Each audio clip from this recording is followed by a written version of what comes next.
మన ప్రభువును రక్షకుడును ప్రభునటువంటి యేసుక్రీస్తు పరిశుద్ధ నామంలో మీకు అందరికీ కూడా ఈ శుక్రవారపు శుభములు తెలియజేస్తూ ఆంధ్ర క్రిస్టియన్ కర్మ సంఘం యొక్క తరపున మీకు అందరికీ నా హృదయపూర్వక వందనాలు చెల్లిస్తున్నాను.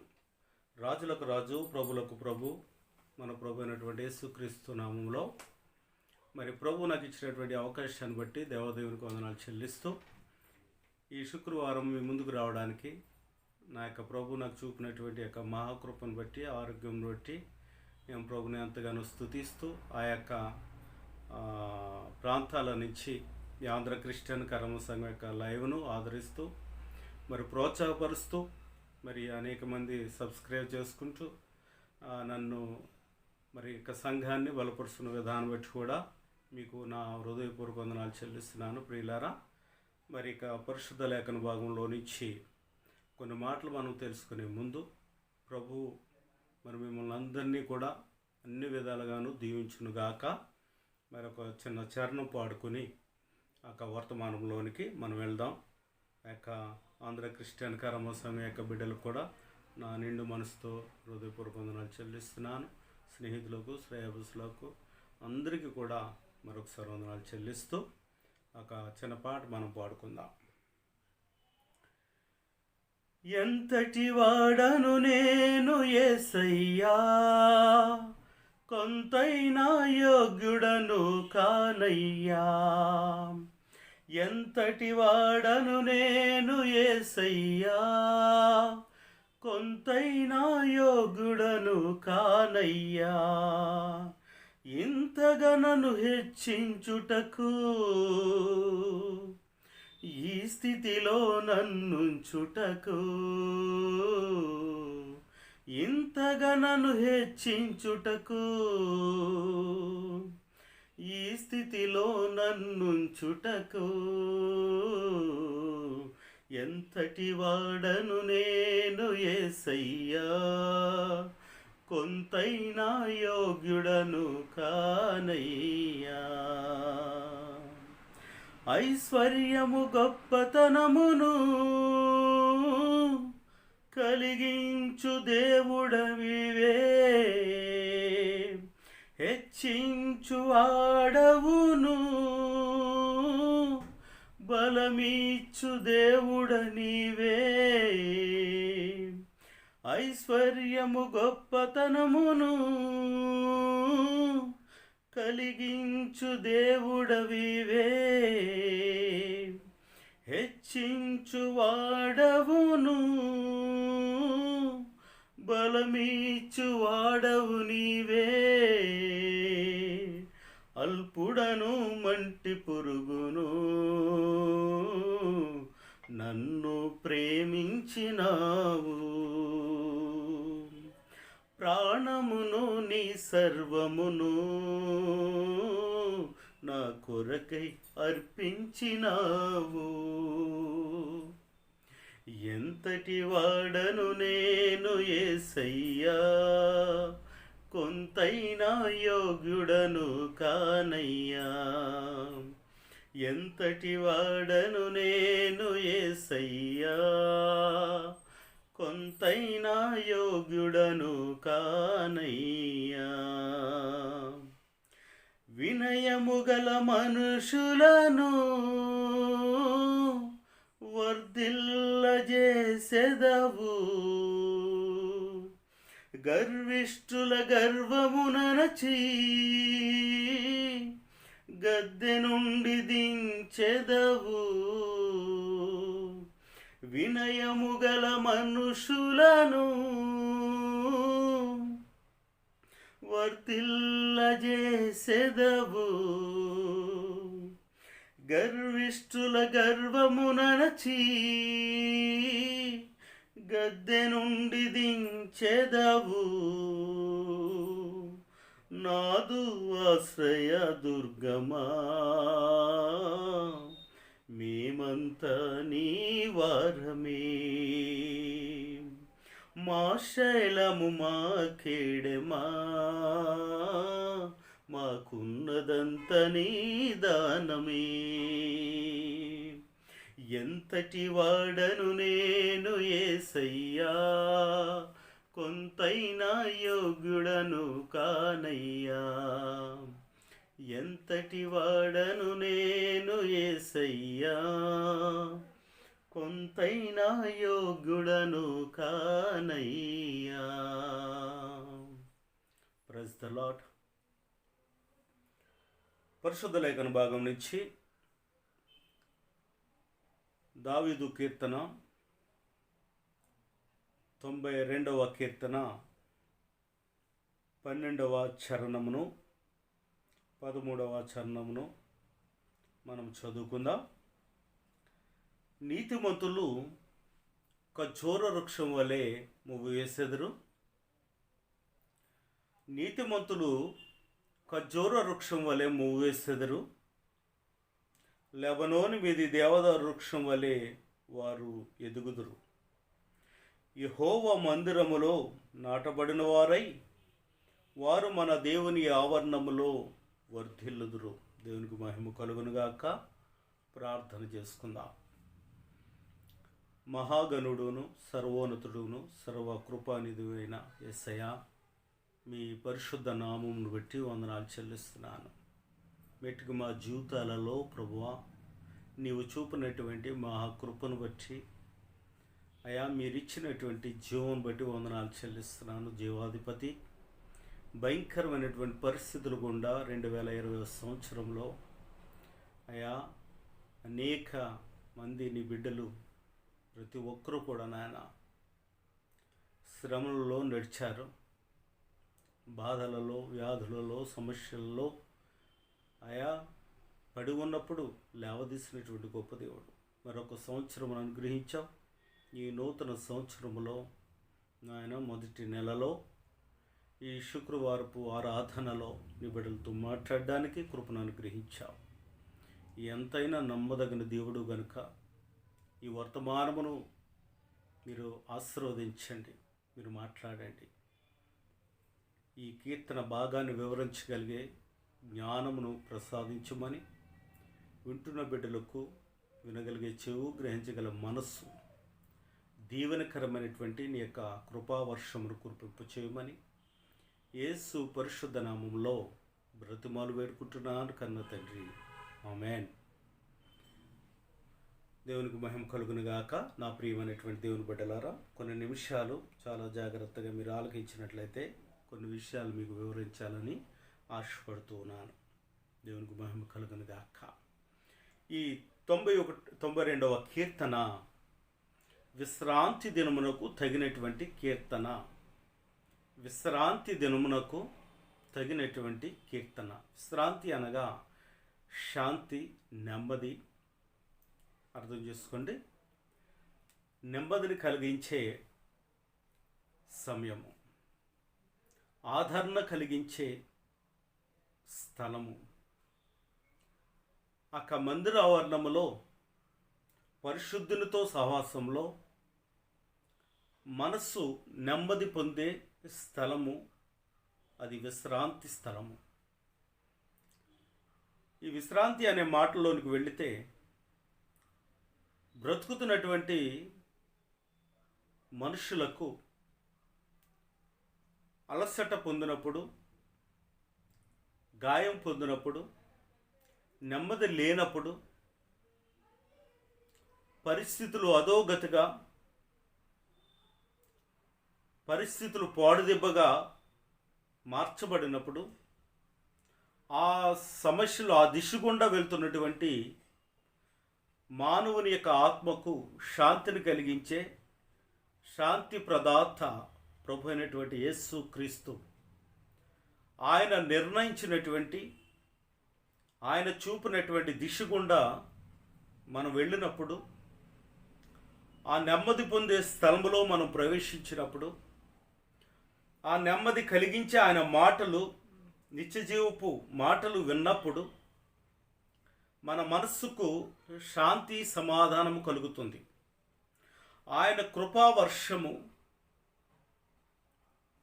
ఆయన దాహము తీర్చే ఆయనిచ్చు నీళ్లు మనం త్రాగినప్పుడు మన ప్రాణములు తెప్పరిల్లి ఆనందముతో ఆయన వైపు మన మనసును ఎత్తుకున్నప్పుడు కలిగే తృప్తి, ఆనందము, ఆ దిశ గుండా వెళ్ళినప్పుడు ఆయన మందిర ఆవరణములో మనకి విశ్రాంతి కలుగునుగాక.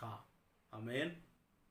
నా ప్రియమైనటువంటి దేవుని బిడ్డలారా, పరిశుద్ధాత్ముడు నన్ను ప్రేరేపించినటువంటి ఈ మాటలో ఉన్నటువంటి సత్యాన్ని బట్టి మీతో నేను మాట్లాడాలని ఆశపడుతూ ఉన్నాను. ఎందుకంటే పరిశుద్ధ లేఖన భాగాలలో ఆయన రాయించినటువంటి కొన్ని మాటలు మనం ధ్యానిస్తూ ఉన్నప్పుడు మన మనసుకు ఎంతో శాంతి కలుగుతుంది, ఆదరణ కలుగుతుంది. ఎందుకు అంటే జీవిస్తున్నటువంటి నేటి యువత, మన బిడ్డలైనటువంటి యవనస్తురాళ్ళు వారి జీవితాలలో నీతిమంతుడైనటువంటి యేసు క్రీస్తు నాటబడని జీవితాలుగా ఉన్నాయి. నీతిమంతుడైనటువంటి యేసు క్రీస్తు వారు హృదయంలోనికి ఆహ్వానించడం లేదు. తల్లిదండ్రులుగా మన అనుభవాలు ఆ పాపంలోను శాపంలో నుంచి విడిపింపబడి క్రీస్తు రక్తంలో కడగబడి నీతిమంతులముగా జీవించాలనుకుంటున్నటువంటి తల్లిదండ్రులు లేక పెద్దలు అనుభవించినటువంటి అనుభవాలలో నుంచి జాలువారినటువంటి ఒక విప్లవాత్మకమైనటువంటి సందేశాలు బిడ్డలకు అందిస్తూ ఉన్నప్పుడు దాన్ని పెడచెవి పెడుతున్నటువంటి యవన బిడ్డలు వారి జీవితాలు నాశనం అయిపోతూ ఉన్నాయి. ఎందుకంటే దేవుని యొక్క వాక్యంలో మనం ఆలోచన చేసినప్పుడు, నేను ఈ వాక్యం ద్వారా మీతో మాట్లాడాలని ఆశ కలగడానికి గల ఒక ఉద్దేశము, ఆ దిశ గుండా వెళ్తే వచ్చే ఆశీర్వాదాన్ని గురించి నేను పొందుకున్నాను కనుక ఆ దిశను గురించి, ఆయన యొక్క ప్రత్యక్షతను గురించి, ఆయన యొక్క సంకల్పం మన ఎడల ఏమై ఉన్నదో అది మనం తెలుసుకోవాలి, ఇతరులు తెలుసుకోవాలన్న ఆలోచనతో నేను మాట్లాడుతూ ఉన్నాను. ఈ 92వ కీర్తన ఎప్పుడో చాలా పురాణమైనటువంటిది. పురాణత కాలములో ఆ యొక్క 2వ రాజుగా నివసిస్తున్నటువంటి ఆ రాజుల కాలంలో 2వ రాజు అయినటువంటి దావీదు హృదయంలో నుంచి జాలువారినటువంటి కొన్ని గీతాలు, మధురమైనటువంటి గాయకుడు మధుర స్వరముతో గళమెత్తి తన సేవకుల ద్వారా పాడించినటువంటి పాటల్లో నుంచి జాలువారినటువంటి ఒక సందేశాత్మకమైనటువంటి ఆత్మీయత కలిగించేటటువంటి, జ్ఞానము కలిగించేటటువంటి మాటలు కీర్తన గ్రంథాలలో కోకులుగా మనకు దొరుకుతూ ఉంటాయి. ఎందుకంటే ఒక భక్తుని యొక్క అనుభవాన్ని, ఒక భక్తుని యొక్క జీవితాన్ని మనం చదువుతూ ఉన్నప్పుడు పరమందు ఉన్నటువంటి దేవుని యొక్క కృపా బాహుళ్యము ఒక విశ్వాసి పట్ల ఏ విధంగా అయితే ఉంటుందో, ఏ విధంగా అయితే ఆ ప్రత్యక్షత బయలుపరచబడుతుందో, అసలు దేవుని యొక్క ఉద్దేశం ఏమై ఉన్నదో ప్రవక్త మనకి ఇక్కడ తెలియజేస్తా ఉన్నాడు. ఈ కీర్తనాకారుడైనటువంటి ప్రవక్త, ఈ గాయకుడైనటువంటి ప్రవక్త, ఈ ప్రార్థనాపరుడైనటువంటి గమనించండి కీర్తనకారుడు, ఈ ప్రార్థన ద్వారా అద్భుతాలు చూచినటువంటి ప్రవక్త ఈ కీర్తనకారుడు. గమనించండి, ఆయన యొక్క భక్తి జీవిత నడకలలో జాలువారినటువంటి మనకు మార్గదర్శి అయినటువంటి ఈ లేఖనాలన్నీ కూడా మనం పరిశోధిస్తూ ఉన్నప్పుడు ఈ 92వ కీర్తనలో ఈ 12వ చరణములో ఆ మాటను మనము ధ్యానిస్తూ ఉన్నాం. నీతిమంతులు ఖర్జూర వృక్షం వలె మొవ్వు మీద మొవ్వు వేసుకుంటూ వారు ఎదుగుదురు అని లేఖనం సెలవిస్తూ ఉంది. ఒక మనిషి యొక్క జీవితాన్ని ఆ కింద స్థాయి నుంచి ఒక ఉన్నతమైనటువంటి స్థాయి వరకు ఇక్కడ ఈ యొక్క వృక్షము మనకు వివరిస్తూ ఉంది. ఈ వృక్షమును వివరిస్తున్నటువంటి ప్రవక్త, ఆ ప్రవక్త యొక్క ఆలోచనలు, ప్రవక్త యొక్క ఆ బయలుపాటు, ప్రవక్త యొక్క ప్రత్యక్షత మనం క్షుణ్ణంగా ఆలోచన చేసుకుంటూ వెళ్తే మనం ఎక్కడికో లోకమంతా చుట్టక్కర్లేదు. ఆది కాండం నుంచి ప్రకటన వరకు ఆ రెఫరెన్స్ మీద రెఫరెన్స్ చెప్పుకుంటూ వెళ్ళిపోవాల్సిన అవసరం లేదు. నీవు నిలకడగా నిలిచి ఆది కాండం నుంచి మన మనసుకు అర్థమయ్యేటట్టుగా, అర్థం చేసుకునేటట్టుగా, అర్థం చేసుకున్నది బోధించేటట్టుగా మనం ధ్యానిస్తూ వెళ్తూ ఉన్నప్పుడు మనకి ఆ నిత్య జీవపు సెలయేరులు మనకి ఆహ్వానం పలుకుతూ ఉంటాయి. చదువుతున్న కొద్ది ఆ యొక్క సెలయేరు నీలోనికి గమనించండి, అది ప్రవహిస్తూ ఉంటుంది. అదే పరిశుద్ధాత్మకు సాదృశ్యం. ఇప్పుడు ఒక ఖర్జూర వృక్షం మనకు కనబడతా ఉంది. ఈ వృక్షము ఒక మానవుని యొక్క జీవితాన్ని సూచిస్తూ ఉంది. ఇది ఒక మోడల్గా ఉంది మన ముందు. ఈ వృక్షమును గురించి వ్రాసినటువంటి వాడు గ్రంథకర్త, కీర్తనాకారుడు, పరిశుద్ధాత్మ దేవుడు ఆ ప్రవక్త ద్వారా మనకు తెలియజేస్తున్నటువంటి విషయం ఏంటి అంటే, నేటి తరానికి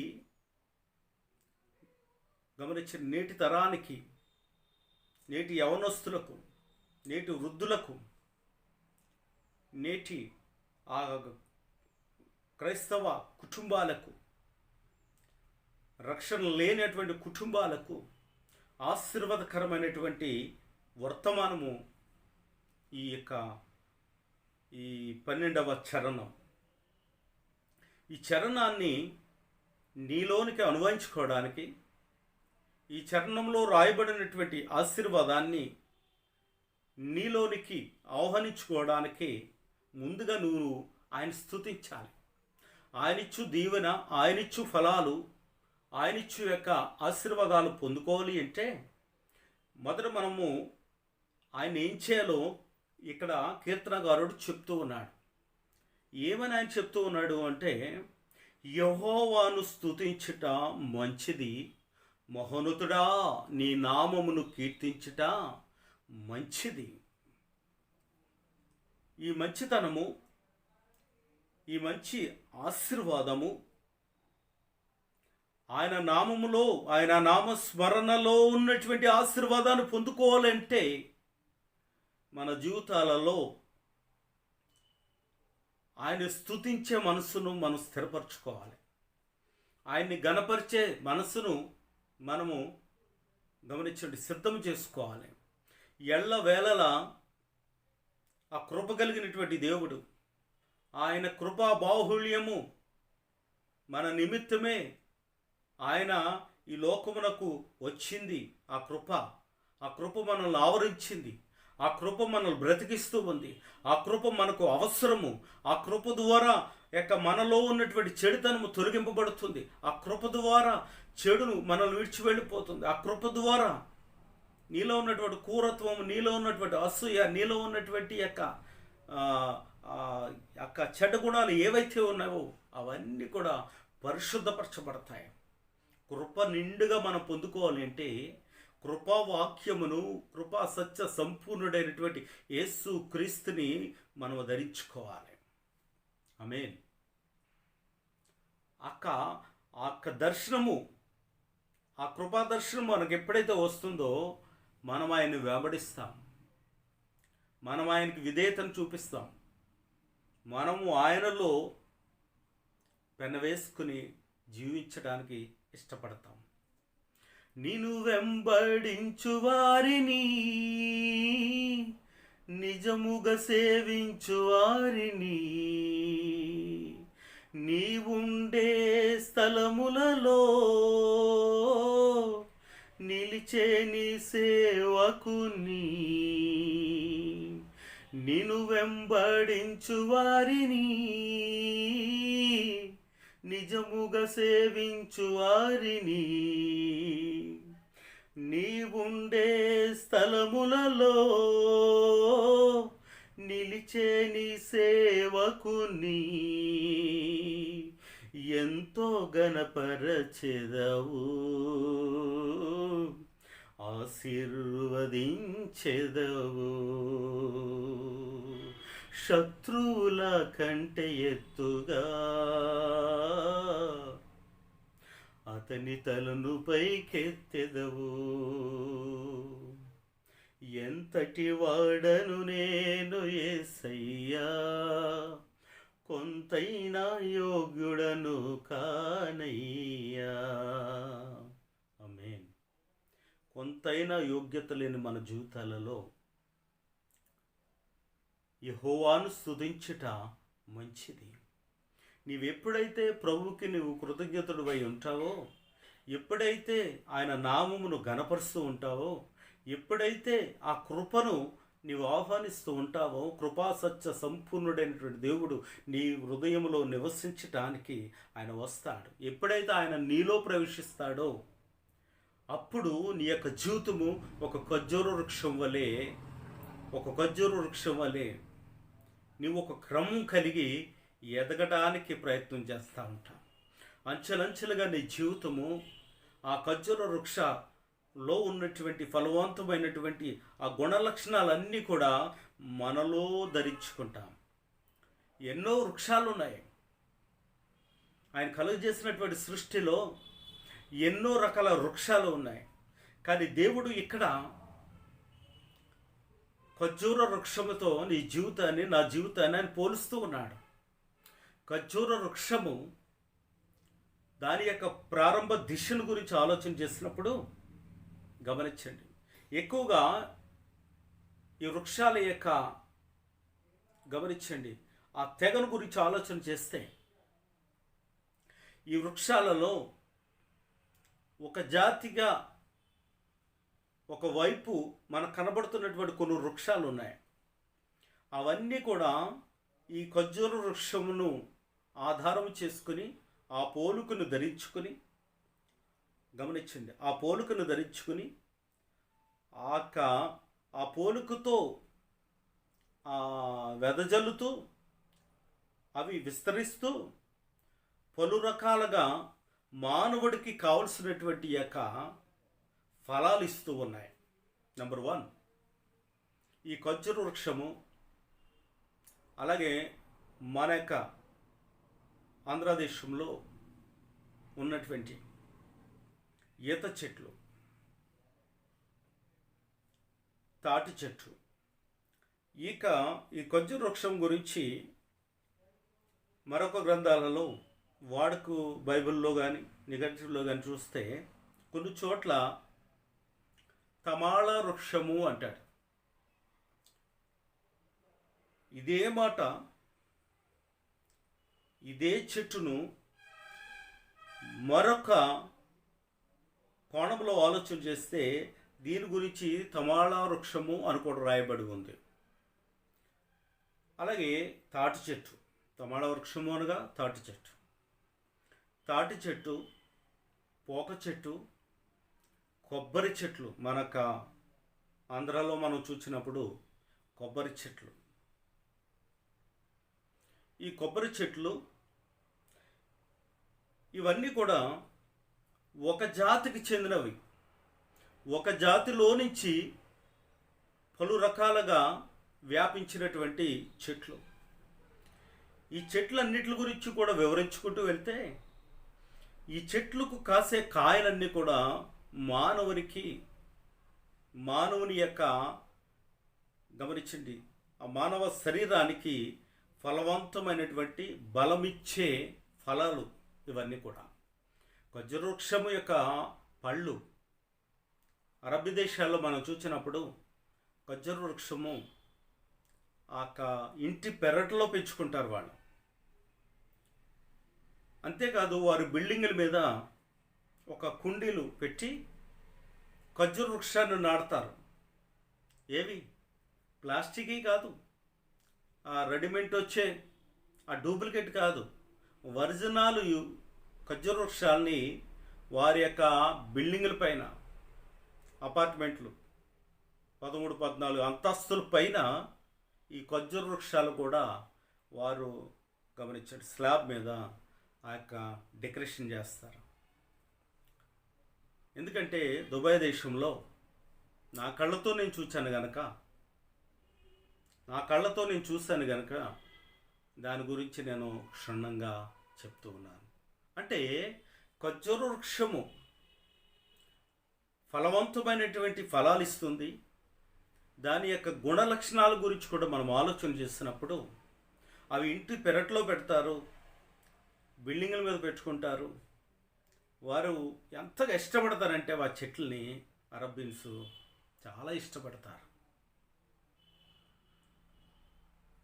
ఆ చెట్లు వేళ్ళు ఉన్నాయే, ఆ వేళ్ళు ఈ యొక్క మిగతా చెట్లు వలె కొన్ని చెట్లు ఉన్నాయి, వృక్షాలు ఉన్నాయి. ఆ వృక్షాలని ఇంటి పెరట్లో పెంచరు, బిల్డింగుల మీద పెంచరు. ఒకవేళ అలా పెంచితే మన బిల్డింగ్నే పెళ్ళగించేస్తాయి, మన ప్లాహరుల్నే పెళ్ళగించేస్తాయి. ఆ వేర్లు, ఈ ఖర్జూర వృక్షం యొక్క వేర్లు ఎలా ఉంటాయంటే చాలా అల్పంగా ఉంటాయి. దాని వేరు అలా పాకిపోదు, దాని వేరు చక్కగా అలా భూమి లోపలికి వెళ్తుంది. అక్కడ నీరు ఎంత లెక్క ఉంటుందో, దానికి నీరు ఎంత లెక్కలో దొరుకుతుందో అక్కడ వరకు వెళ్ళి ఆ నీళ్లను గమనించండి. ఆ నీళ్ళ యొక్క సారమును వేళ్ళు ద్వారా లాగి చెట్టుకు అందిస్తూ ఉంటుంది. చాలా జాగ్రత్తగా ఆలకించండి. వర్తమానము, ఈ వాక్యము మనం చాలాసార్లు ధ్యానించాం. కానీ చెట్టుకున్న గుణలక్షణాలు, ఆ క్రమము నేటి దినాలలో మనము నేర్చుకోవాలి, మన పిల్లలు నేర్చుకోవాలి, విశ్వాసులు నేర్చుకోవాలి. అలాగే రక్షణ పొందినటువంటి వారు కూడా ఈ చెట్టుతో ప్రభువు నన్ను ఎందుకు పోల్చాడు, ఈ చెట్టును నేనా, ఈ చెట్టు నేనే అయితే మన జీవితం ఎందుకు ఎలా ఉంది అని మనము తెలుసుకోవాల్సినటువంటి గడియ వచ్చింది. చాలాసార్లు ఈ వర్తమానము నేను చెప్పాను, విన్నాను. గొప్ప గొప్ప దైవజనులు దీని యొక్క వివరణలు ఇచ్చారు. కానీ పరిశుద్ధాత్మ దేవుడు మరొకసారి ఇది వినేసి విడిచిపెట్టేసినటువంటి వారితో మరొకసారి నా ద్వారా ప్రభు మీతో మాట్లాడుతూ ఉన్నారు. ప్రియమైన దేవుని బిడ్డలారా, ఈ వర్తమానంలో ఈ చెట్టు ఒక జాతికి చెందినటువంటి చెట్లు, ఈ చెట్ల యొక్క వేర్ల యొక్క క్రమము ఇవన్నీ కూడా ఒకే తీరులో ఉంటాయి, ఐక్యతగా ఉంటాయి. దీని యొక్క ఏరు చక్కగా ఒకరిని అంటుకుంటూ చెట్టు చుట్టూ, మొదల చుట్టూ అలా అల్లుకుంటూ దాన్ని ప్రతిష్ఠగా నిటారుగా నిలబడేటట్టుగా ఆ కొబ్బరి చెట్టు, తమాళ వృక్షము, తాటి చెట్టు, ఈత చెట్లు, పోక చెట్లు, ఈ జాతికి చెందినటువంటి చెట్లు యొక్క వేళ్ళు ఒకే తీరులో ఉంటాయి. దీనికి ఆపోజిట్ వృక్షాలు ఉన్నాయి. చింత చెట్టు, కుంకుడి చెట్టు, ఆ యొక్క రాయి చెట్టు, ఇలాంటి కొన్ని వృక్షాలు ఉన్నాయి. ఈ వృక్షాలని తీసుకెళ్ళి మీ పెరట్లో పాతని చూద్దాం. అది కొన్ని రోజులకి, సంవత్సరాలకి దాని యొక్క ఏరు నీ గోడల పునాదులను తన్నుకుంటూ వేరొకని స్థలంలోనికి వెళ్ళిపోతాయి, వ్యాపించేస్తాయి. ఇక్కడ నీ గోడను పాడు చేయడమే కాదు, అర్థం చేసుకోండి, నీ గోడను పాడు చేయడమే కాదు, అవతల వారి యొక్క సరిహద్దుల్లోనికి వెళ్ళి వారు గోడలు కూడా పాడు చేస్తుంది. వారి నూతుల దగ్గర ఉన్నటువంటి యొక్క నీరును ఇది లాగేసుకుంటుంది. ఈ చెట్లు ఈ చెట్లు ఈ చెట్లు ఏ మానవ జాతికి చెందినవంటే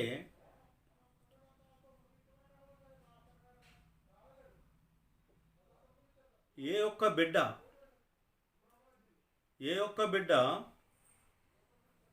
చెడు సాహసాలు పడతాడో, ఆ చెడు సాహసాల దిశగా పోతాడో, అక్క పాడుబడినటువంటి జీవితాలు జీవిస్తాడో,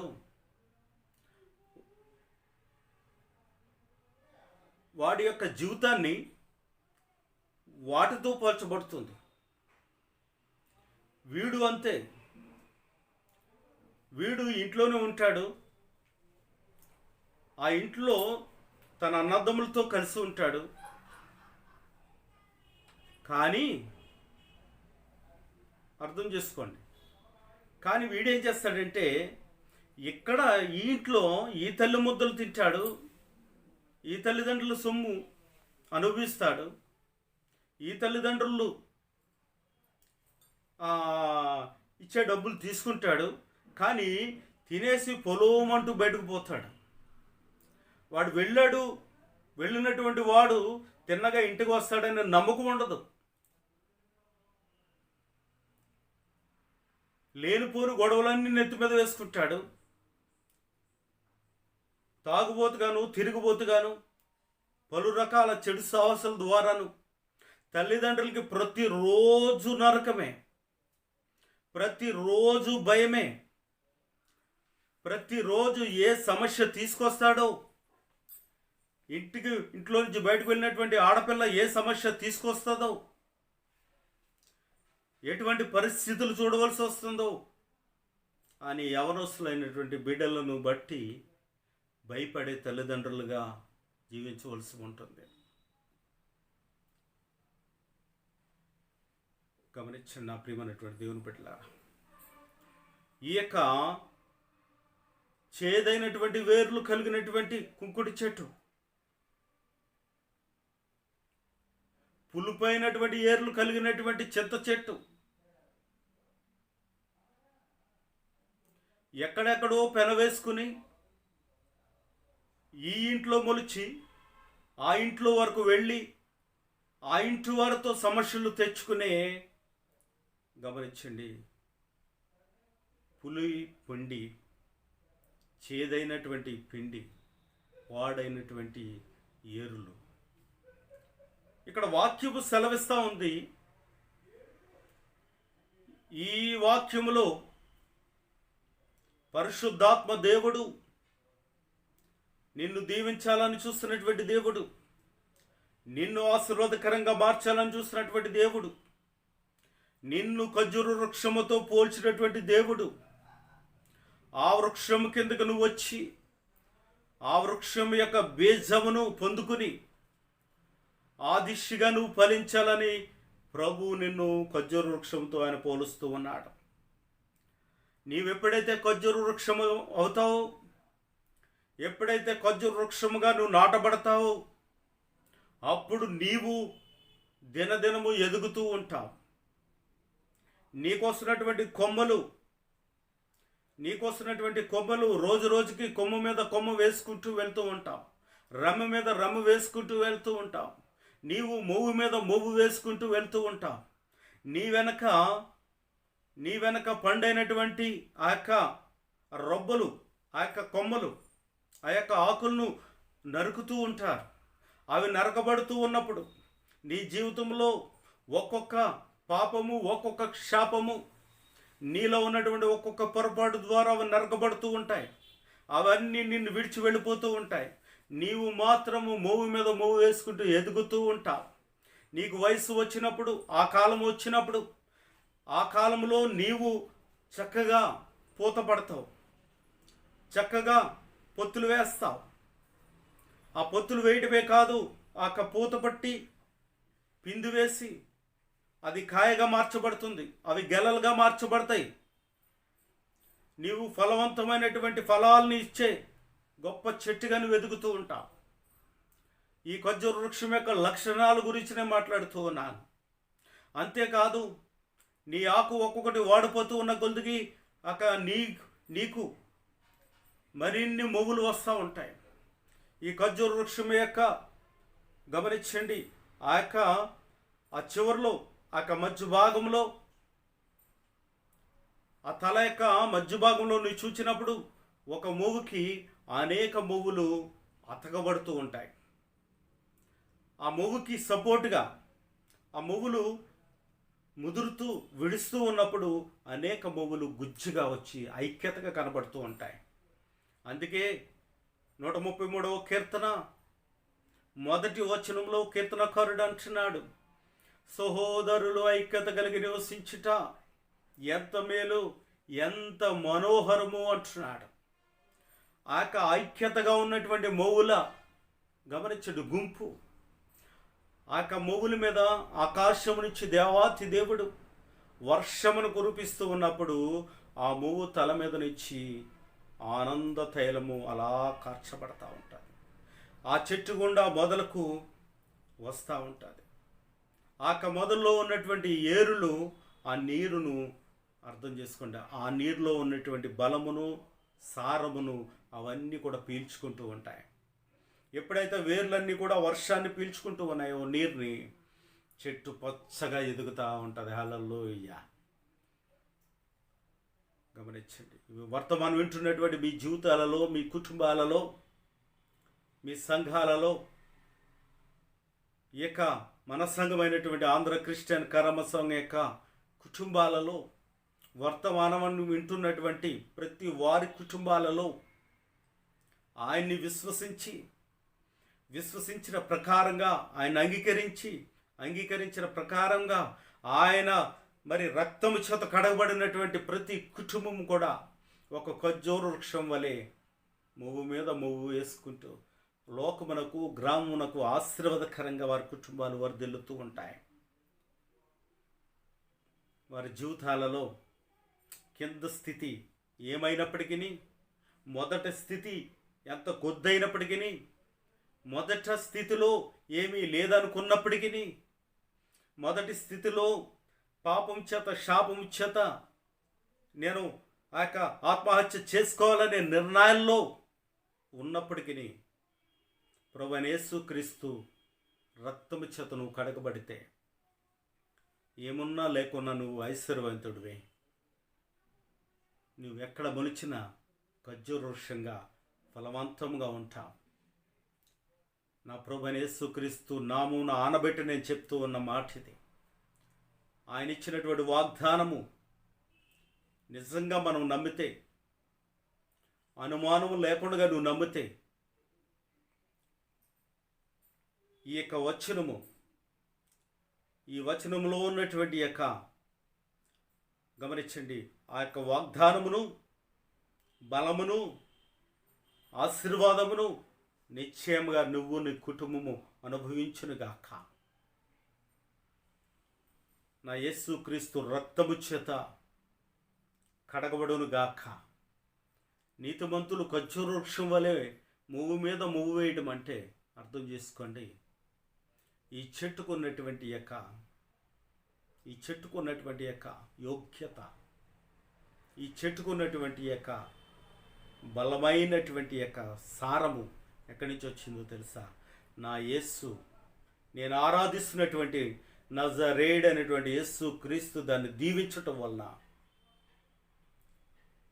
ఆనాడు ఇశ్రాయేలీయులకు ఆయన ఇచ్చినటువంటి ఫలవంతమైనటువంటి విటమిన్స్ కలిగినటువంటి ఫుడ్ అయితే నేడు ప్రపంచమునకు అది వ్యాపించి ప్రతి వారు కూడా ఆ ఖర్జూరం పండును ఎంతగానో ఇష్టపడి తింటూ ఉంటారు. ప్రతి రాత్రి ఒక గ్లాసుడు పాలు తాగి 2 పిక్కలు తింటే ఆరోగ్యమని డాక్టర్లు చెప్తూ ఉన్నారు.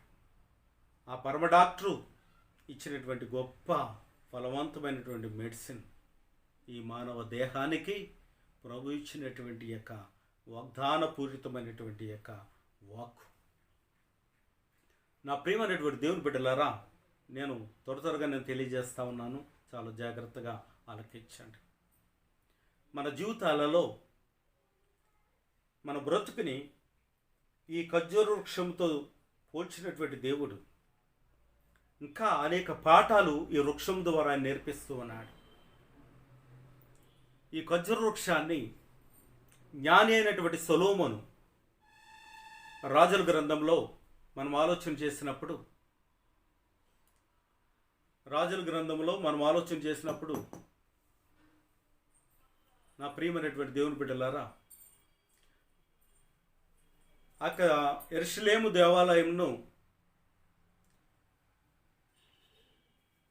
యొక్క దేవాలయంను కట్టినప్పుడు ఆ మందిరము యొక్క గోడల మీద ఆయన తమాళ వృక్షములను, ఖర్జూరపు ఆకులను ఆయన డెకరేషన్గా చేశాడు.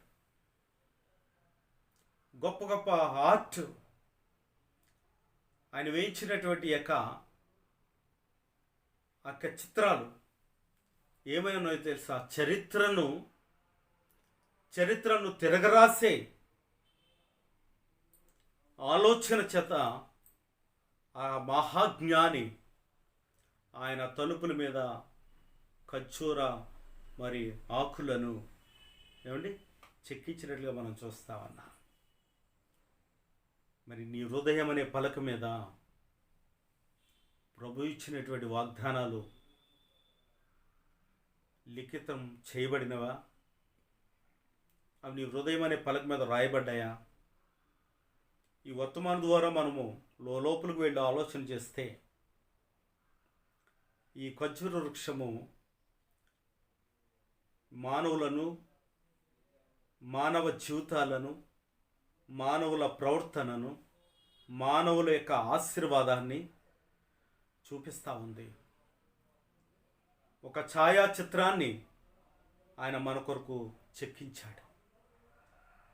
ఈ ఖర్జూర వృక్షము, తమాళ వృక్షము, కొబ్బరి చెట్టు, ఈ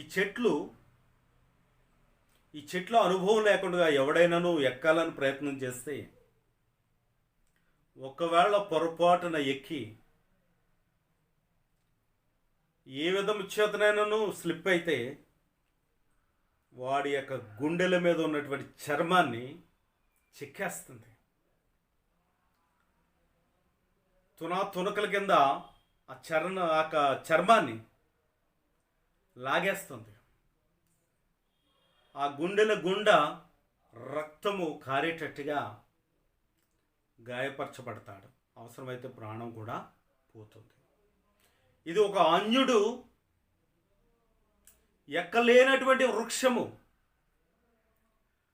ఆ అన్యుడు ఒకవేళ పొరపాటున ఈ ఖర్జూర వృక్షంగా ఉన్నటువంటి మానవుణ్ణి చెరపాలని చూస్తే, మోసం చేయాలని చూస్తే, ఈ వృక్షము వాడి గుండెలను చీల్చివేస్తుంది. అసామసిగా, వేళాకోళంగా, అపహాస్యముగా ఈ చెట్టును పతనము చేయాలని చూస్తే దేవుడు వారి యొక్క గుండెలను చీల్చివేస్తానని చెప్తా ఉన్నాడు. గమనించండి నా ప్రియమైన దేవుని బిడ్డలారా, నా అనుభవంలో నేను ఒకసారి తాడి చెట్టు ఎక్కాను. ముంజుకాయల కోసం తాడి చెట్టు ఎక్కితే సగం లెక్కలేని తర్వాత అక్కడ స్లిప్ అయిపోయింది. కాళ్ళు కట్టుకున్నటువంటి తాడు అక్కడ జారిపోవడం వల్ల అప్పుడు నేను చాలా బలంగా ఉన్నాను, కానీ నా బలము నన్ను కాపాడలేదు. ఎక్కినట్టుగానే జారిపోయాను. జారిపోతూ ఉంటే నన్ను దేవుడు ఈరోజు ఇలా నిలబెట్టాలని చూశాడు కనుక నేను కింద పడలేదండి. దేవుని స్తోత్రం.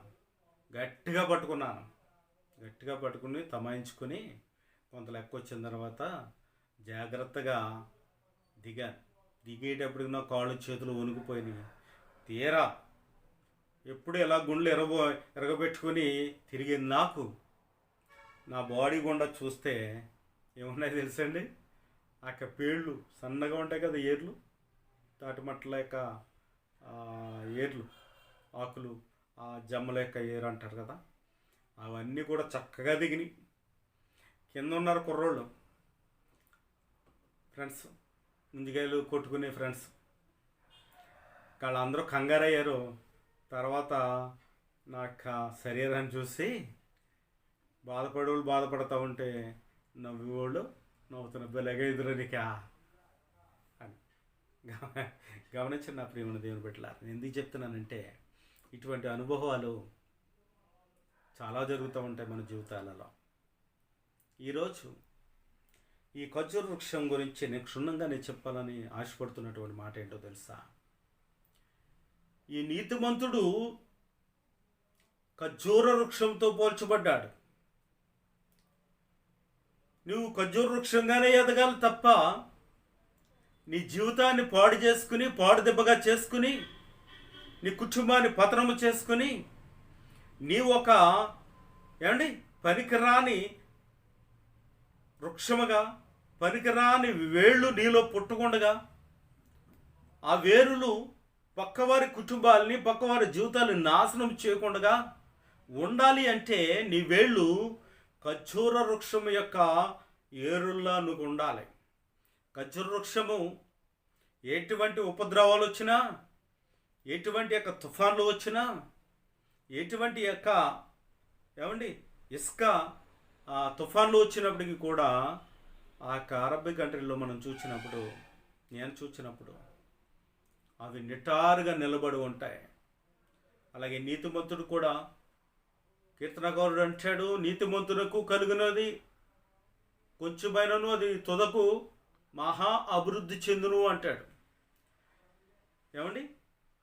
ఇక సామెతలో జ్ఞానైన సొలొమోను అంటాడు, నీతిమంతునికి కలిగినది కొంచెమైనను అది తుదకు మహా అభివృద్ధి చెందును అంటాడు. అంటే వర్ధిల్లుతుంది. దినదినము వాడు నిలకడగా ఉంటూ దేవుడిచ్చు ఆశీర్వాదాన్ని పొందుకుంటూ ఎదుగుతూ ఉంటాడు. మరొక చోట కీర్తనగాడు ఏమంటాడంటే, నీతిమంతునకు కలుగు ఆపదలు అనేకములు అంటాడు. నీతిమంతులు ఉన్నారండి. ఆ నీతిమంతుల కంటే అనేక శ్రమలు వస్తాయంటండి. ఆ శ్రమలు వచ్చినప్పుడు నీతిమంతుడు ఎలా ఉంటాడంటే ఆ శ్రమలలో కురుంగిపోడు. ఆ శ్రమల్ని జయించడానికి జయశీలైనటువంటి యేసు క్రీస్తు యొక్క రక్తము చేత కడగబడినటువంటి వాడు గనక, కడగబడినటువంటి వాడు నీతిమంతుడు గనక ఆ నీతిమంతుడు నిటారుగా నిల్చుంటాడంట. ఈ నీతిమంతుల యొక్క జాబితా పరిశుద్ధ గ్రంథంలో కోకొల్లలుగా రాయబడి ఉన్నాయి. పరిశుద్ధ గ్రంథంలో కోకొల్లలుగా రాయబడి ఉన్నాయి. యోబు గ్రంథం 1వ అధ్యాయంలో మనం చూసినప్పుడు ఊజు అనే దేశము, ఆ దేశములో ఒక నీతిమంతుడు ఉన్నాడు. ఆ నీతిమంతుడి యొక్క కుటుంబం యొక్క క్రమం ఎలా ఉంది అంటే గమనించండి. ఆ నీతిమంతుడు ఉదయము 3 గంటలకే లేచి ప్రార్థన చేసే అలవాటు ఉంది అతనికి. ఉదయమునే తన యొక్క పిల్లల కొరకు బలి అర్పణ ఇచ్చేవాడు.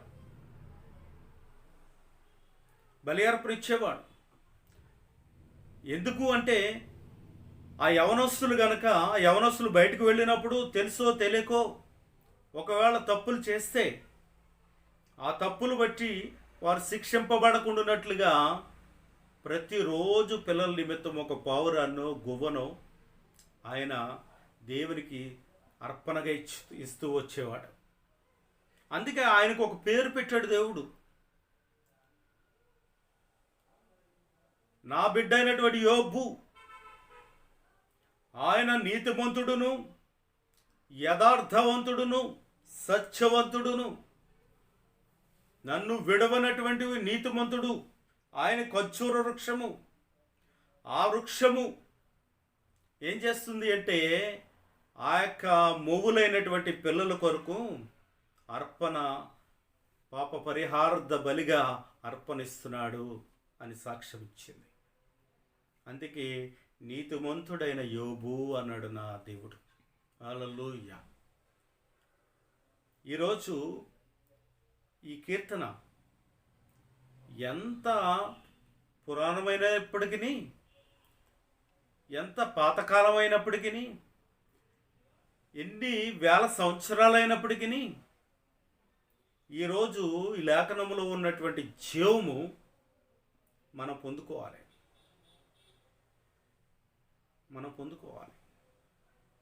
ఎందుకంటే నీతిమంతులు దేవుని మందిరి ఆవరణములో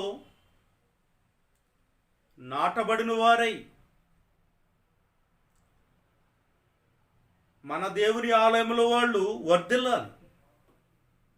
వర్ధిల్లాలి అంటే ఇప్పుడు నీతిమంతులు అనీతిమంతుల గురించి మనం తెలుసుకోవాలి.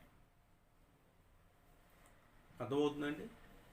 అనీతిమంతులు అయినటువంటి చెట్లు ఉన్నాయి చూసారా, ఆ చెట్ల యొక్క వేరున గొడ్డలి ఉంచబడి ఉందంట. ప్రవక్త అయినటువంటి యోహాను, దైవజనుడైనటువంటి యోహాను, ఆయన ఇశ్రాయేలును గద్దిస్తూ, సర్ప సంతానమా, చెరుపు చేయు పిల్లలారా, మీకు శ్రమలు రాబోతూ ఉన్నాయి. ఆ శ్రమలు మీరు తప్పించుకోవాలి అంటే యోర్దాను దాటాలి. మీరు యోర్దాను నదిలో మీ పాపములు విడిచిపెట్టాలి. మీరు పవిత్రపరచబడాలి. గనక మీరు సర్ప సంతానమై ఉన్నారు అని వారిని హెచ్చరిస్తూ అప్పుడు చెప్తాడు, ఇదిగో ఎవరైతే మారు మనసు పొందరో, ఎవరైతే వారు పాప క్షమాపణ పొందరో, ఆ చెట్టును, ఆ ఫలించని ప్రతి చెట్టును నరికివేయడానికి చెట్టు వేరున గొడ్డలి ఉంచబడి ఉంది. ఆ గొడ్డలు తీసి నరకమని మొదటగా నన్ను దేవుడు పంపించి ఉన్నాడు. గమనించండి, పాత నిబంధనకును క్రొత్త నిబంధనకు మధ్యవర్తిగా దైవజనుడైనటువంటి ప్రవక్త యోహాను నిలబడి ఉన్నట్లుగా మనం చూస్తూ ఉన్నాం. తండ్రుల యొక్క తట్టు పిల్లలను త్రిప్పడానికి ఆ మహాభయంకరమైనటువంటి దినము రాకమునిపే ఏలియా ప్రత్యక్షము కావలసి ఉంది గనక హెచ్చరించు ఆత్మ, బోధించు ఆత్మ, ఖండించు ఆత్మ గలవాడైనటువంటి ఏలియా ఆత్మ యోహాను ద్వారా ప్రత్యక్షమై ఇక్కడ హెచ్చరిస్తున్నట్లుగా మనం చూస్తూ ఉన్నాం. ప్రవక్త ద్వారా దేవుడు ఆయా కాలాలలో మాట్లాడుతూ ఉంటాడు. ఇక్కడ ఈ చెట్టును, ఆ చెట్టు యొక్క ఏరున గొడ్డలి ఉంచబడి ఉంది. దేవుని యొక్క ఉగ్రత, దేవుని యొక్క రెండవ రాకడ. గమనించండి, ఆ రాకడకు సూచనగా గొడ్డలి ఉంచబడి ఉంది. గనుక నాకు వేరుగా ఉండి మీరేమీ చేయలేరని యోహాను తన యొక్క ఆ 15వ అధ్యాయంలో ఆయన 5వ వచనంలో హెచ్చరిస్తూ ఉన్నాడు. నా ప్రియమైనటువంటి దేవుని బిడ్డలారా, ఇప్పుడు మనం తెలుసుకోవాల్సినటువంటి యొక్క ప్రాముఖ్యమైనటువంటి విషయం ఏంటో తెలుసా? నీతిమంతుడు లేడు, ఒక్కడును లేడు అని పాటలు పాడుకుంటున్నటువంటి ఆ కాలాలలో ఎవడున్నాడండి నీతిమంతుడు? నీతిమంతుడు అంటూ ఉంటే రండి, రుజువుపరచండి అంటాడు ఒక తాగుబోతు, అంటాడు ఒక వ్యభిచారి, అంటాడు ఒక పొగరబోతు. ఇవన్నీ కూడా ఆలోచన చేస్తే నీతిమంతులకు అనీతిమంతులకు వాదన జరుగుతూ ఉంటుంది. బైబిల్ ఏమో నీతిమంతుడు లేడు, ఒక్కడును లేడు అని చెప్తుంది. ఏమండి, ఎక్కడ ఎలా అంటే ఆ నీతిమంతుల గుంపులో పాడుతున్నటువంటి పాటలవి. నీతిమంతుల గుంపులో నీతిమంతుడు ఉన్నాడు, అతడు ఖర్జూర వృక్షం వల్లే మువ్వు మీద మువ్వు వేసుకుంటూ ఫలిస్తాడు. నా ప్రియమైనటువంటి దేవుని బిడ్డలారా, ఈ నీతిమంతులు ఎలా వర్ధిల్తారో, ఎలా ఆశీర్వదింపడతారో, ఎట్టి రీతిగా వారి జీవితాలు ఫలిస్తాయో దేవుని యొక్క వాక్యంలో ఒక మాటను మీకు నేను తెలియజేస్తాను. గమనించండి, లెబనోను మీద దేవదారు వృక్షం వలె వారు ఎదుగుదురు. లెబనోను అనగా లెబనోనులో ఉన్న పర్వత శిఖరములు, ఎత్తైనటువంటి పర్వతములు మీద ఈ యొక్క గమనించండి, ఈ యొక్క దేవదారు వృక్షము ఎదుగుతుందంట. రెండవ ఆశీర్వాదము ఏంటి అంటే, నీ యొక్క జీవితం, నా యొక్క జీవితం, క్రీస్తు రక్తము చేత కడగబడినటువంటి జీవితాలు పైనున్న వాటినే చూస్తూ ఉంటాయి, భూ సంబంధమైనటువంటిని చూడదు. ఎందుకంటే మన అపరాధముల చేత మనము చచ్చిన వారమై ఉన్నప్పుడు క్రీస్తుతో కూడా మనల్ని లేపడానికి ఆ నీతిమంతుని యొక్క వంశములో నుంచి వచ్చినటువంటి నజరేయుడైనటువంటి యేసు క్రీస్తు ఆయనతో కలిసి మనలను పరమునకు తీసుకువెళ్ళడానికే ఆయన నూతన నిబంధనగా వచ్చాడు. ఆయన గొర్రెపిల్లగా వచ్చాడు. గొర్రెపిల్ల రక్తములో మన యొక్క పాప వస్త్రములు ఉతుక్కొని తెలుపు చేసుకున్న వారు ధన్యులు. వధువును ఆహ్వానిస్తూ ఉన్నాడు. వధువైనటువంటి సంఘాన్ని ఆయనతో కలిసి తీసుకువెళ్ళడానికి ఆయన వచ్చి ఉన్నాడు. నా ప్రియమైనటువంటి దేవుని బిడ్డలారా, ఈ లెబనోను అనగా పర్వత శిఖరమునకు మనం వెళ్ళాలి అంటే మనము పైనున్న వాటినే చూడాలి, కిందున్న వాటిని చూడడానికి వీలు లేదు. నీవు భూమిలో పడ్డావు, మొలకెత్తావు, కొమ్మ మీద కొమ్మ వేసుకుంటూ ఎదిగావు, ఫలాలు కాసే స్థితిలో నువ్వు వచ్చావు. ఆ ఫలాలు ఫలవంతముగా ఆశీర్వాదకరంగా ఉండే స్థితిలో నువ్వు ఉన్నావు. నువ్వు దిగజారడానికి వీలు లేదు. నీవు లెబనోను మీద దేవదారు వృక్షం వలె ఎదగాలి. ఆ ఎదుగుదల ఎక్కడికో తెలుసా? పరమనున్న దేవుని యొద్దకు మనం వెళ్ళేంత వరకు ఎదుగుతూనే ఉండాలి. ఆత్మీయ జీవితంలో, భక్తి జీవితంలో, భక్తి చేస్తున్నటువంటి మన జీవితాలలో నిత్యము మనం ఎదుగుతూ మూవ్ మీద మూవ్ వేసుకుంటూ వెళ్ళాలి. గమనించి అలా వెళ్ళడం ద్వారా వచ్చే ఆశీర్వాదాలు ఏంటో మనం చూద్దాం. గమనించండి నా ప్రియమైనటువంటి దేవుని బిడ్డలారా, పరిశుద్ధ లేఖన భాగంలో మనం ఆలోచన చేసినప్పుడు రోమిలకు రాసినటువంటి పత్రిక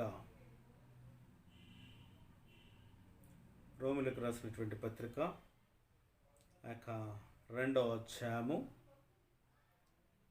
6వ చరణం. ఆయన ప్రతి వానికి వాని క్రియల చొప్పున ప్రతిఫలం ఇచ్చును. సత్క్రియను ఓపికగా చేయిచు మహిమను, ఘనతను, అక్షయతను వెతుకు వారికి నిత్య జీవము నిచ్చును. దేవునికి మహిమ కలుగును గాక.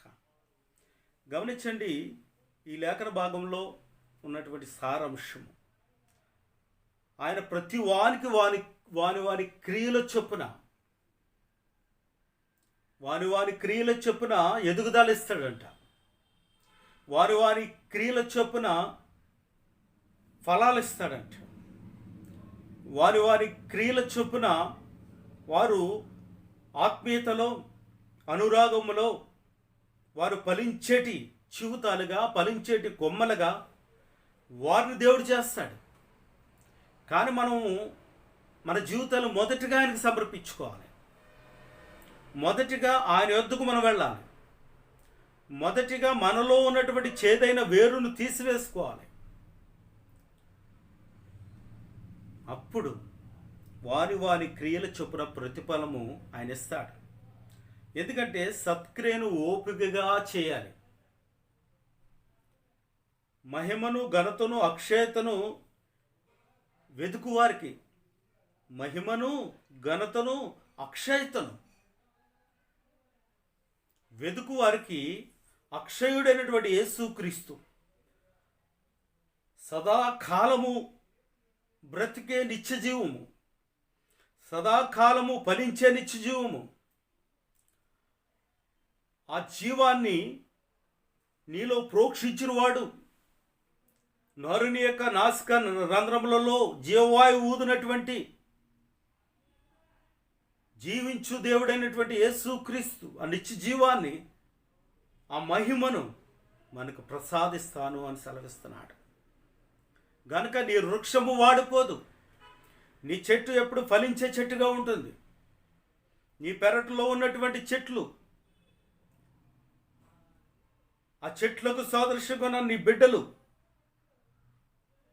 నీ ఆస్తి, నీకున్నటువంటి గొర్రెల మందలు, మేకల మందలు, ఒంట్ల మందలు ఏవైతే ఉన్నవో అవన్నీ కూడా రాబో దినములలో ఆశీర్వాదకరంగా మార్చబడునుగాక.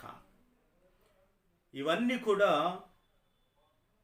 గమనించండి, ఇవన్నీ కూడా మనతో రావు. కానీ ఆస్తుపాస్తులు, అన్నదమ్ములు వారందరూ మనతో రారు. కానీ నీ నిత్య జీవము నిన్ను నిత్యత్వంలోనికి అది తీసుకుని వెళ్తుంది.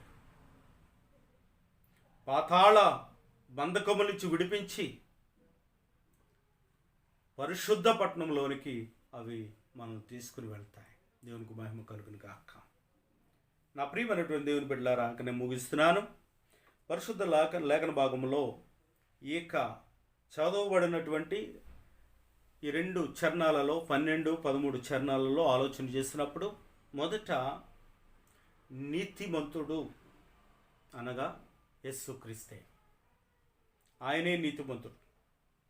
ఆ నీతిమంతుడు మనలో ఉండడం వల్ల, ఆయన నీతి మనలో ఉండటం వలన మనం కూడా నీతిమంతులుగా మార్చబడ్డాం. దేవునికి మహిమ కలుగును గాక.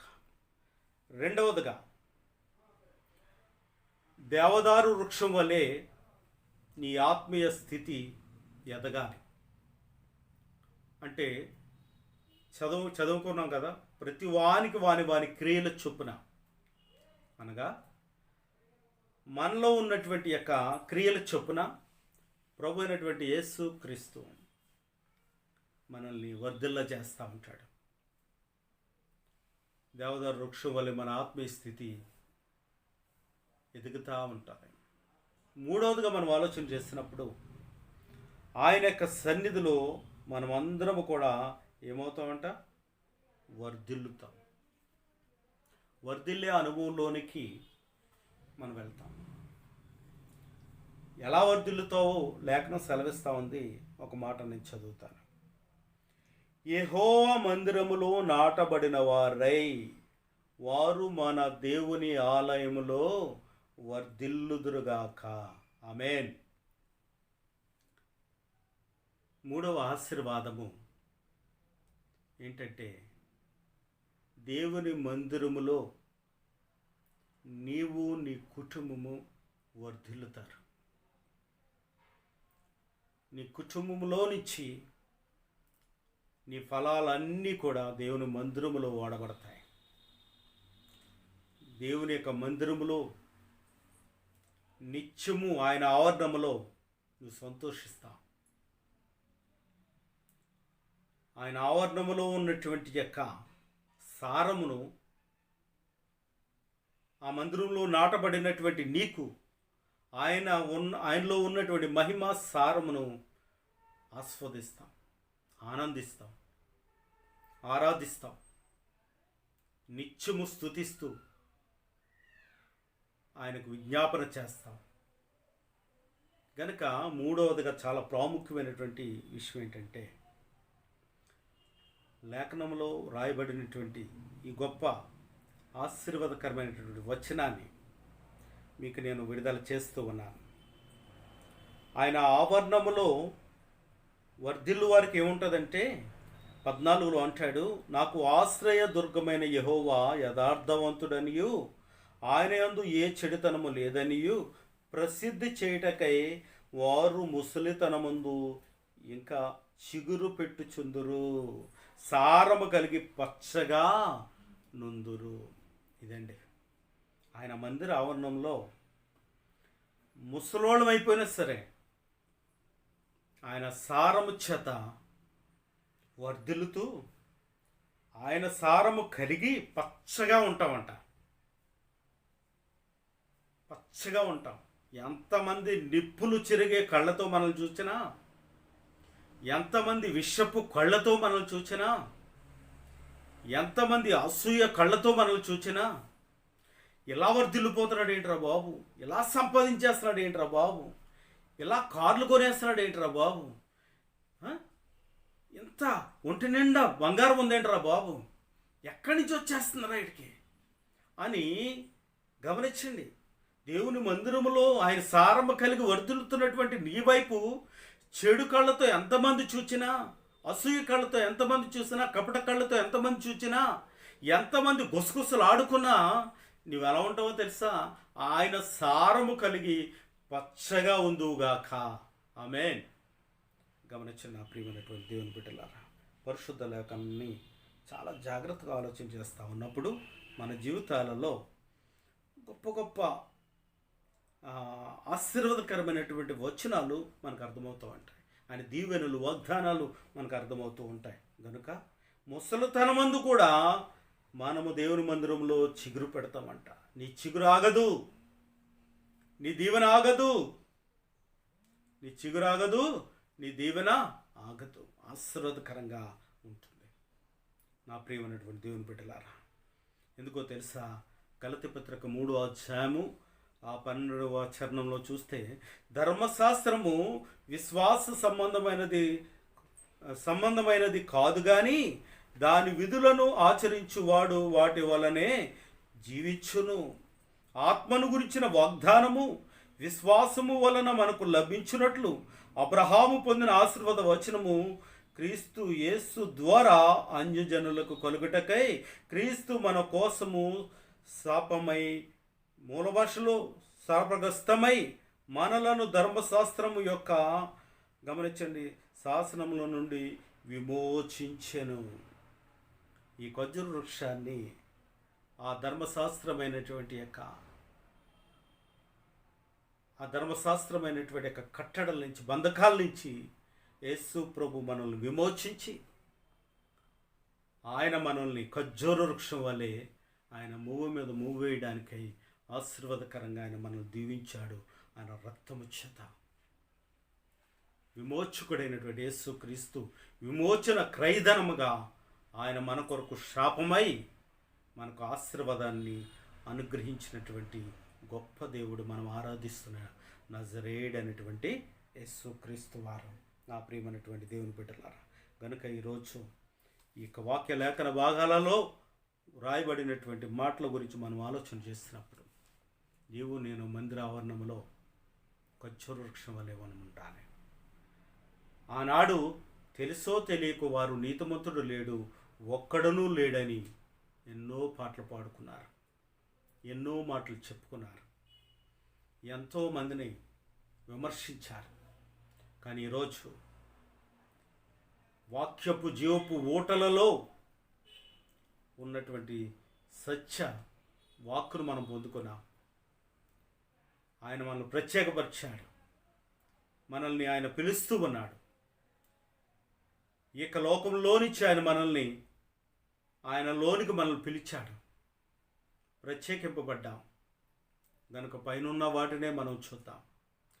ఖర్జూర వృక్షం వలె ఎప్పుడు నిఠారుగా, ఆ తమాల వృక్షం వలె మనం ఎప్పుడు ఎదుగుతూ ఆయన ద్వారా నీతిమంతులుగా మార్చబడ్డాం. ఆయన ద్వారా దేవదారు వృక్షం వలె మన ఆత్మీయ స్థితిని ఎదిగింప చేసుకుంటూ ఆయన మందిర ఆవరణలో వర్ధిల్లువారుగా మనము సాక్షార్థమే మనం జీవిద్దాం. కనుక ఖర్జూర వృక్షం వల్లే మూవు మీద మూవు వేసుకుంటూ చక్కటి ఫలాలతో మీరు మీ కుటుంబాలు ఆశీర్వదింపబడాలని ప్రభు కోరుకుంటూ ఉన్నాడు. అట్టి కృపదేవుడు మీకు, ఈ వర్తమానం వింటున్నటువంటి ప్రతి ఒక్కరికి, వారి కుటుంబాలకి, మరి ప్రతి బిడ్డ కుటుంబానికి ఈ ఆశీర్వాదపు వచనంలో ఉన్నటువంటి వాగ్దానము విడుదల అవునుగాక. ఆమేన్. దేవుడు కొద్ది మాటలు దీవించునుగాక. నా ప్రియమైనటువంటి దేవుని బిడ్డలారా, మీరు మీ కుటుంబాలు ఖర్జూర వృక్షం వల్లే మూవి మీద మూవు వేస్తూ నిత్యము ప్రభు సన్నిధిలో ఎదగాలని ఆ మొదటి కీర్తన 3వ వచనంలో 2వ వచనంలో రాయబడినటువంటి మాట, యెహోవా ధర్మశాస్త్రమందు దివరాత్రములు మరి ఆనందించుచు జానించువాడు ధన్యుడని, అతడు నీటి కాలుగా నాటబడదే ఆకువాడక తన కాలమందు ఫలమిచ్చు చెట్టు వలె ఉండునని చెప్పినట్లుగా మీరు వాక్యపు సెలయేరుల మధ్య నాటబడి మీరు మీ కుటుంబాలు వర్ధిల్లాలని, ఫలభరితమైనటువంటి ఖర్జూర వృక్షం వలె స్వీట్గా ఇతరులకు బలమునిచ్చే సాక్షిగా ఉండాలని కోరుకుంటూ మరి మీ కొరకు నేను ప్రార్థన చేస్తాను. తల వంచండి, దయచేసి ప్రార్థన చేసుకుందాం. మహోన్నతుడైన మా తండ్రి, కృపామయుడ, కృపా సత్య సంపూర్ణ, మీకు వందనాలు, స్తుతులు, స్తోత్రం చెల్లిస్తున్నాను. ఈరోజు ఖర్జూర వృక్షమును మా ముందు ఒక మోడల్గా ఆ వృక్షమును మా జీవితాలతో పోల్చాను ఆయన. కనుక నీతిమంతులు ఉన్నారు, ఆ రోజుల్లో ఉన్నారు, ఈ దినాల్లో కూడా ఉన్నారు. కనుక నీతిమంతుడు నీవే గనుక నిన్ను నమ్ముకున్న ప్రతి బిడ్డ నీతిమంతుడే. నిన్ను నమ్ముకున్న ప్రతి బిడ్డ దేవదారు వృక్షం వల్లే ఎదుగుతారు. నిన్ను నమ్ముకున్న ప్రతి బిడ్డ నీ మందిర ఆవరణంలో నాటబడిన వారై సారము కలిగి పచ్చగా ఉంటారు. అట్టి ఆశీర్వాదం నీ బిడ్డలపై విడుదల చేయండి. ఈ భయంకరమైన పరిస్థితుల్లో నీవే మాకు సారమై ఉన్నావు, మీరే మాకు బలమై ఉన్నారు, మీరే మాకు మార్గదర్శి అన్నారు, మీరే మాకు నిత్య జీవపు ఊటై ఉన్నారు. కనుక మా జీవితాలు నాటబడినటువంటి చెట్లు వలె, ఆ నీటి కాలు ఎవరు నాటబడిన చెట్టు వలె ఫలించడానికి సహాయం దయచేయండి. వర్తమానం ఉన్న బిడ్డలు దీవించండి. కాంధ్ర క్రిస్టియన్ కర్మ సంఘం యొక్క బిడ్డలను, సభ్యులను, వారి కుటుంబాలను ఇట్టి రీతిగా ఆశీర్వదించమని ప్రార్థన చేస్తున్నాను. లైవ్లో చూస్తున్నటువంటి స్నేహితులు, శ్రేయభిలాషులు అందరినీ ఆయా సంఘాల నుంచి ప్రతి వారు పక్షపాతం లేకుండా ప్రతి వారిని ప్రభు దీవించండి, ఆశీర్వదించండి. ప్రభు యేసయ్య మాట్లాడుతున్నది నేను కాదు, మీ మాటలని విశ్వసించిన ప్రకారంగా వారి జీవితాలు మార్చుకొని పాపాలు ఒప్పుకొని రక్షణ పొందడానికి సహాయం దయచేయండి. ఈ వర్తమానం ద్వారా ప్రభు ఒక ఆత్మైన రక్షింపబడడానికి, ఆయా మారు మనసు పొందడానికి, ఆయా మారు మనసు ద్వారా వచ్చాక ఆ యొక్క ఫలభరితమైనటువంటి ప్రభు యేసయ్య జీవితాన్ని జీవించడానికి సహాయం దయచేయండి.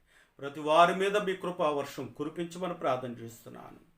అయా ఈ వర్తమానం అందించి నన్ను జ్ఞాపం తెచ్చుకోండి, నా కుటుంబాన్ని జ్ఞాపం తెచ్చుకోండి.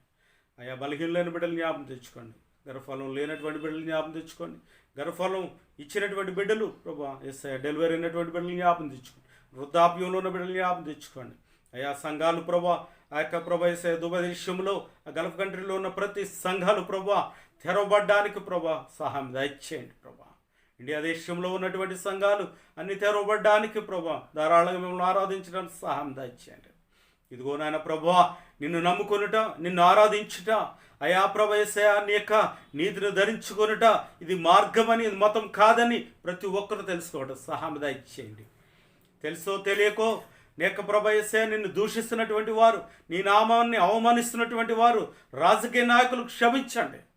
వారు చేసిన పొరపాట్లు వారు తెలుసుకొని అయా ప్రతి వారు నిజమైనటువంటి దేవుడు, ప్రేమించే దేవుడు, రక్షణ ఇచ్చే దేవుడు, విమోచించే దేవుడు, అయా పరలోకం ఇచ్చే దేవుడు నీవని ఆ యొక్క మతాల వారు అందరూ తెలుసుకోవడానికి సహాయం దయచేయండి. అంతేకాదు నిన్ను నమ్ముకున్నావని చెప్పి అయా నీకు వేరుగా ఉంటున్నటువంటి క్రైస్తత్వాన్ని మేలుకొలిపి ఆ యొక్క సత్యమైనటువంటి వధువుగా ఉండడానికి, కృప కలిగినటువంటి వధువుగా ఉండడానికి, ఎత్తబడే గుంపులో ఉండడానికి సహాయం దయచేయమని ఆయా సమస్త ప్రార్థన అవసరాలు మీకు ఆరోపిస్తూ ఆయా జరిగినటువంటి వివాహ విషయాలలో, జరగవలసినటువంటి వివాహ విషయాల్లో కూడా కృపను ఉంచండి. అయా ప్రభు యేసయ్య ప్రభునందు నిద్రించినటువంటి వారి కుటుంబాలకి మీ ఆదరణ దయచేయండి. సమస్త ప్రార్థనవసరతను మీకు ఆరోపిస్తూ మా ప్రభును రక్షకుడును నజరేడైనటువంటి యేసుక్రీస్తు నామంలో బ్రతిమాలు వేడుకుంటున్నాను తండ్రి, ఆమేన్. మన పరమ తండ్రి అయినటువంటి దేవుని యొక్క ప్రేమయు, ఆయన కుమారుడైన యేసుక్రీస్తు వారి కృపయు, పరిశుద్ధాత్మనే కలిగిన సహవాసము ఇప్పుడు ఎల్లప్పుడు సదా కాలము తల వచ్చినటువంటి బిడ్డలకును, ఆ యొక్క వాక్యమైనటువంటి బిడ్డలకు, సకల పరిశుద్ధులకు మీ కృప మీ కనికరం తోడై నడిపించునుగాక. ఆమేన్, ఆమేన్, ఆమేన్. వందనాలు.